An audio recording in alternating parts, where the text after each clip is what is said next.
What's up, everybody? A Sparrow with a Gun here from Sleepless with another episode on the Space Reverse Engineers series. We're starting things off with... I'm starting to do my inspiration episode intro.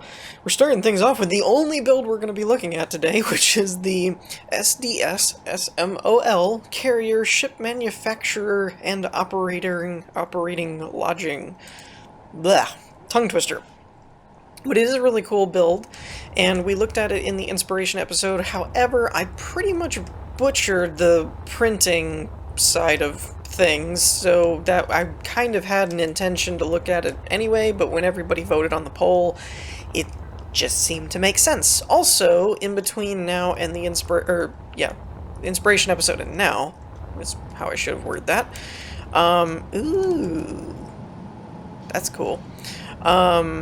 I'll explain why that's cool in a minute, because I've been looking for that programmable block.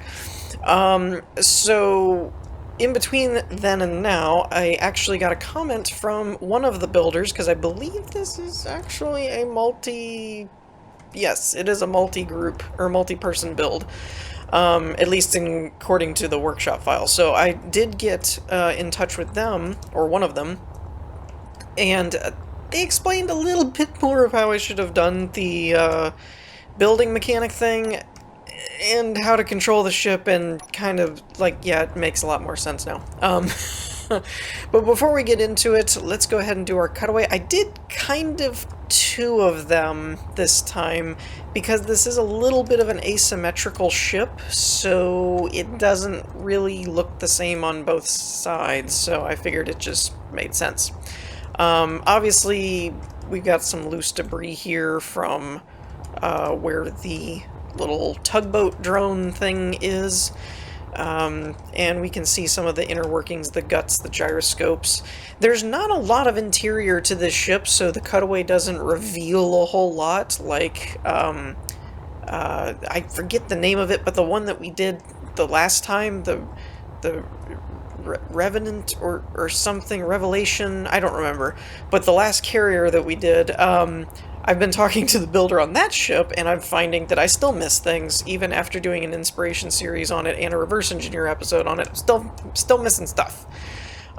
So this one, however, I probably will miss minor things, little building techniques and so on, but there wasn't a whole lot of interior to really look at too heavily, because like I've said before, sometimes the reverse engineers I do mechanical, sometimes I do more building techniques, just kind of depends on the ship.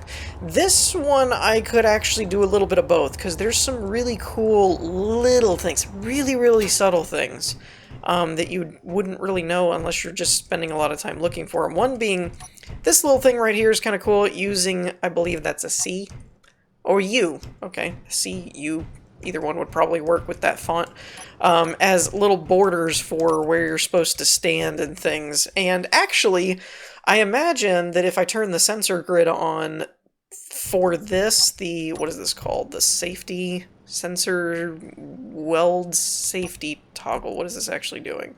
Module sensor. Okay, let's actually try that real quick. We're going to turn show sensor field on real quick, and then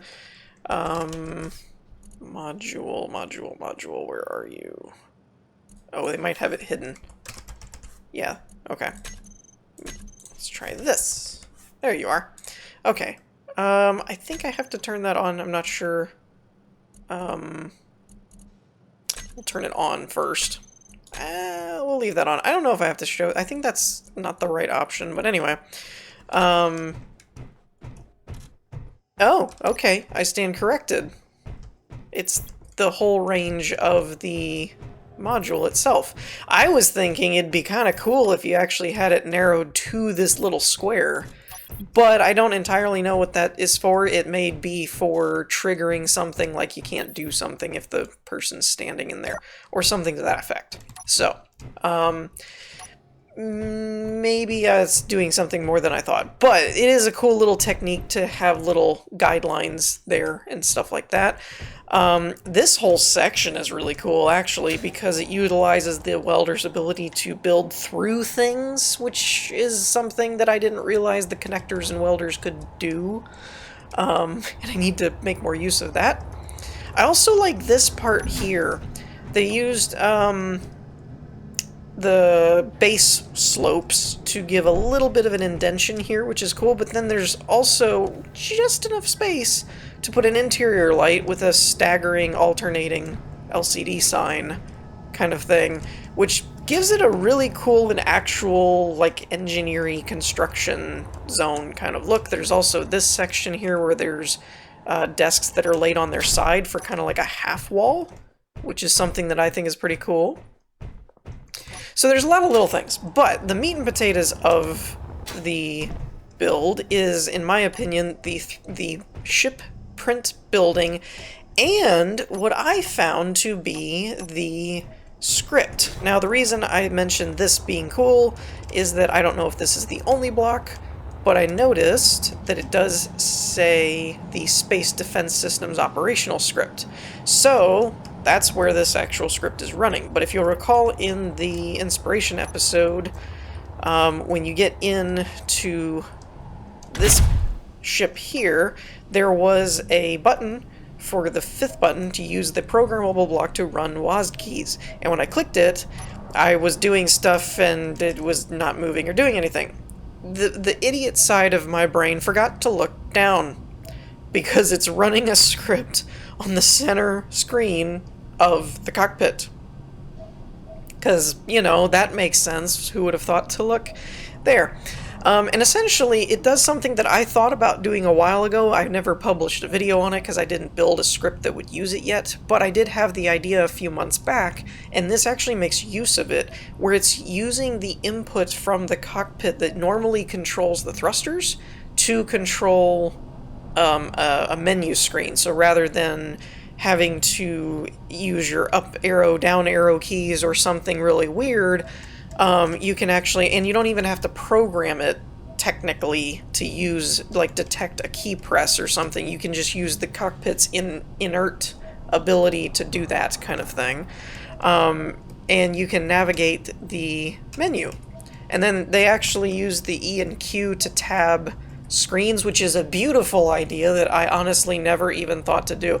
And I will say a lot of the function here is not all that complex in terms of, if you know anything about scripting and you've had attempted to write your own ship control system or something to that effect, it's not anything real different from that. What I give them a lot of credit for is the UI, the color scheme, the fact that there's little tab things, the fact that there's little background things for all the different text, and there's little arrows when you can scroll up and down and stuff. That's just super cool to me. Like, I was sitting here for probably 20 minutes just fiddling with it, going like, ooh, this is cool.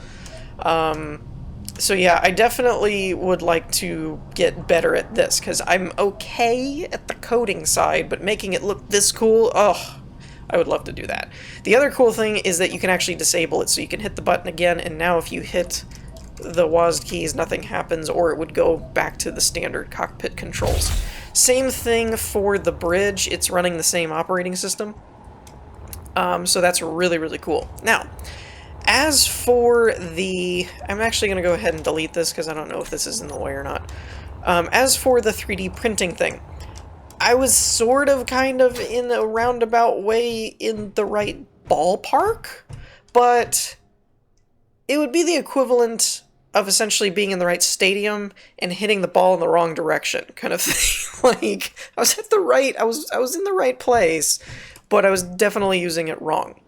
So the first thing is, obviously you have to turn the welders on, and just making sure that they are on.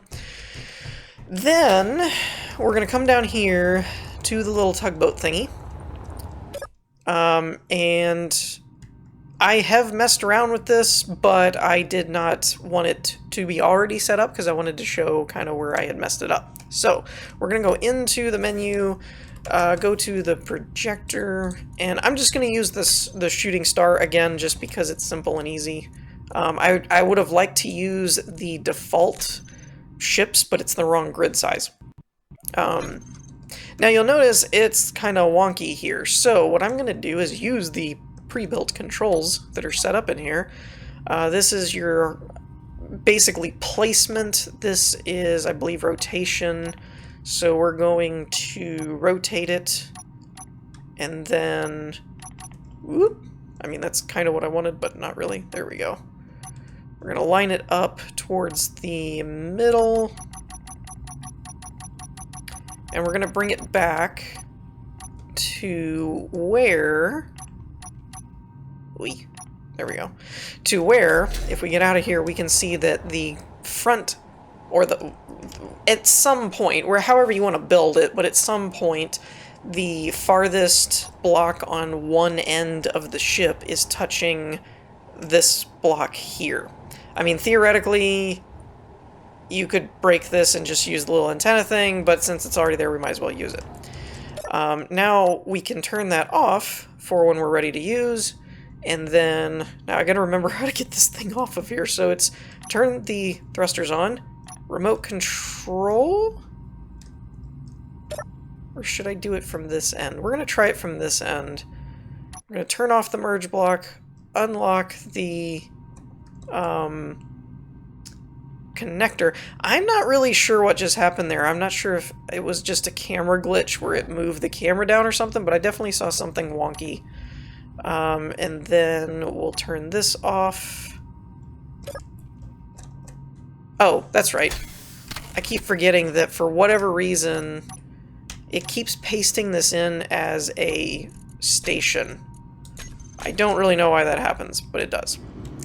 Now, we're going to fly this up and around to the platform here.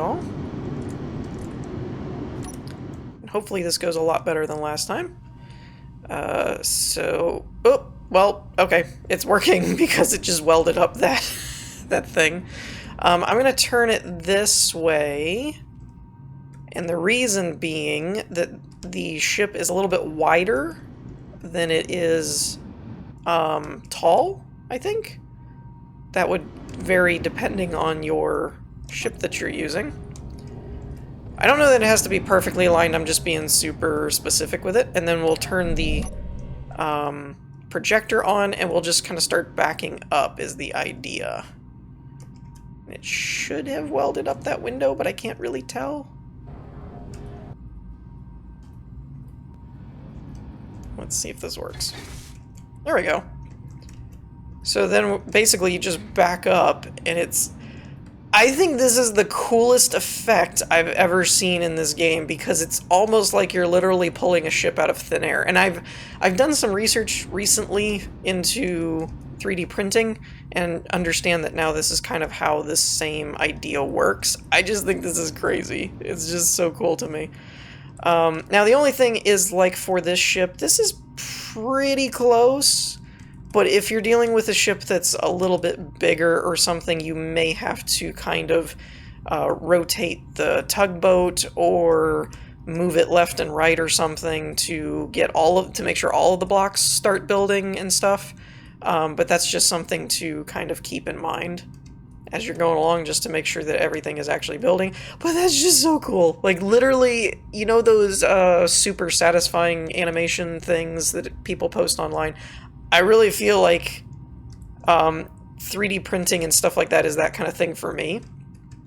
Just because it's the idea of something wasn't there a second ago, and now you're just kind of making it appear, which is really, really cool.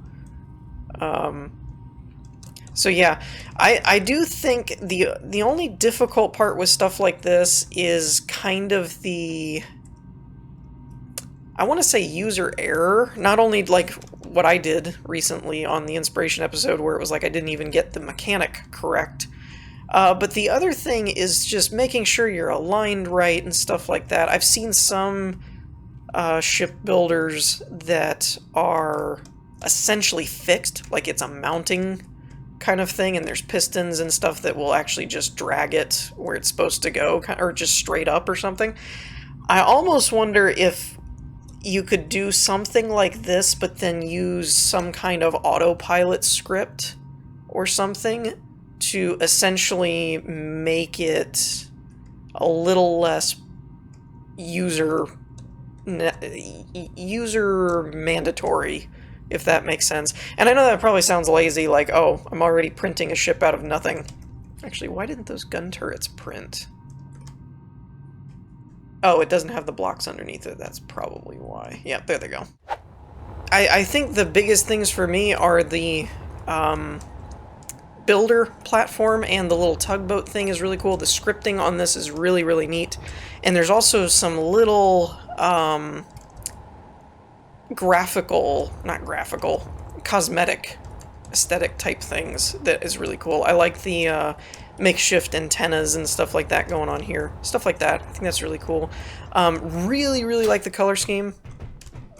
I think that's really neat. And I also like this too. I cannot figure out how this was done. The reason being, if you go in here and you select the numpads, it's text and images, but there's like nothing, there's no textures loaded. So, or selected, sorry. There's loaded textures, but there's no selected textures. So I have a suspicion that this is run by a programmable block. I feel like that's probably what it is. Simple inventory management, fancy flight info, and that's the OS.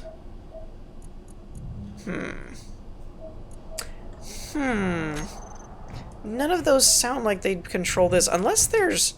Those don't look... No, those don't look like default ones. They don't. Like, in here, I don't see any airlock or anything, although that has a logo. Maybe they are loaded in here. I don't know. I'll admit, I don't really understand how the whole texture loading thing works that well, as far as not behind the screen, but I mean, like, to actually make them load up and work and stuff. I don't actually understand the process as much as I probably should.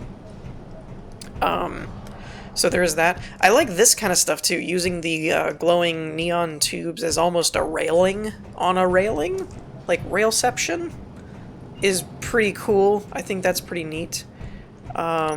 This is interesting. Oh, that's a different block. I was thinking that was two blocks put together, but apparently that's just one viewport block. That's interesting. Another thing that I thought was super cool, and it definitely was not something I thought about doing, was this. I'm not entirely sure what the reasoning here is, other than to avoid collision blocks. Because I was like, you could just put a stairway with no railing, you know, kind of thing. Wait a minute, is that glass? Oh, that's glass. I wondered why the welder was showing glass. That's a glass pane. Huh. Well, that's intriguing. That's very interesting. Because the reason being that there's a stairway here that leads to the medical room. And again, that's why I said there's... Unless it was for this... Which again, this is a cool idea. Blast door blocks with a curved edge, because it's a corner, inverted corner, and then the little... Oh, that's a V. I thought it was a less than. Whatever. I'm not guessing my letters right, apparently. But that's a cool idea right there as well. Anyway. So, I'm not really sure, other than maybe mounting points? Maybe it had to do with the mounting points? I'm not really sure why you wouldn't just use a stairway with no railing there. But, I digress. The reason I pointed it out is because as a builder idea, it is a neat idea. Like, for example, if you wanted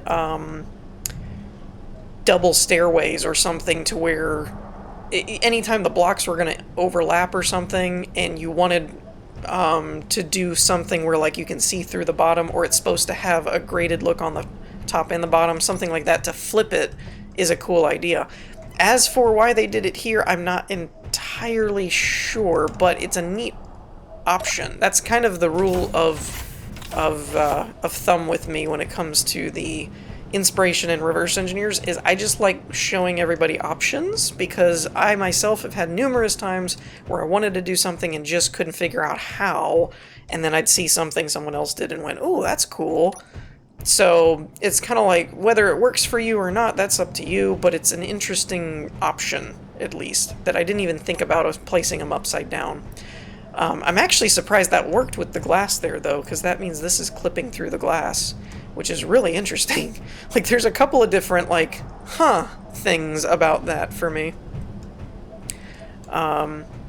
So, yeah, I think overall, the main points I wanted to cover was the scripting, which is really cool, and I would definitely like to know more about it at some point. One of these days, I'm going to actually have to sit down and dig through their code a little bit or something, mainly just for the graphical side. I just want to see how they got all the graphical things to work, because that would be really cool. Graphic programming is something I'm not familiar with that much in Space Engineers so far. I can do a lot of the functional coding, but the making things look cool is something I'm not actually sure.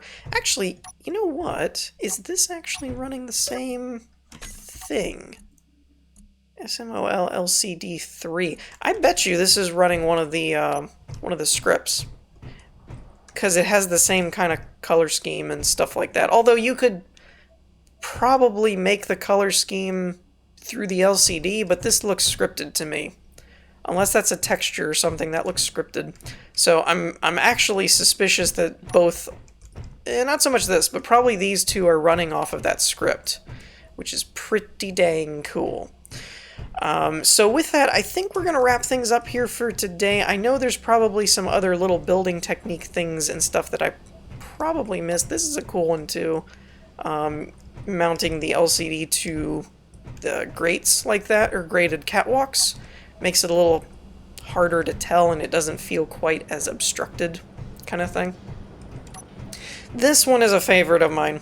The grate over the vent, really like that. I really think that works very, very well. It's simple, but it's cool and effective. But yeah, so I think that's about all I wanted to cover, I think. So like I said, I probably missed a few little things here and there, but overall those were the bigger... Oh, these, actually. I wanted to talk about these for a second. I like these kind of either shells, housings, extensions, whatever you want to call them, for thrusters. I think they're really cool. And these are actually not that difficult to make. It's basically, if you're coming off of the slopes like this, it's just half blocks to more slopes. So you're effectively keeping the same shape as the block you're extending it off of. Effectively, like here's a slope, and if you get back here, eventually this is, well, this, but it's a slope shape here to here. You're just kind of bending, and this is neat too, going from the... Oh, is that half block? Half block. Nice. Okay, so that's half block to a 2x1 inverted ramp corner, I believe, to the base of a corner, to half blocks to regular slopes. And then there's just half blocks on the edges to give it that extra little detail look. So it's like, that's actually really cool, and it looks very well, and it blends into the rest of the ship well, and it just adds some more detail. But with that, I think we're going to wrap things up here for today. I hope you all enjoyed. If you did, be sure to leave a like, hit the subscribe button, and ring the notification bell, and click any of the other buttons you want to push, because there's a ton of them. On a last note, I just now noticed this. I did not realize the glowing tube things, or the neon tubes, fit the edge of a blast door block like that almost perfectly, and I would hazard a guess. No, because the mounting points, it probably wouldn't work. But that's a cool idea. Anyways, we're going to wrap things up for today, and I will see you all next time. Peace.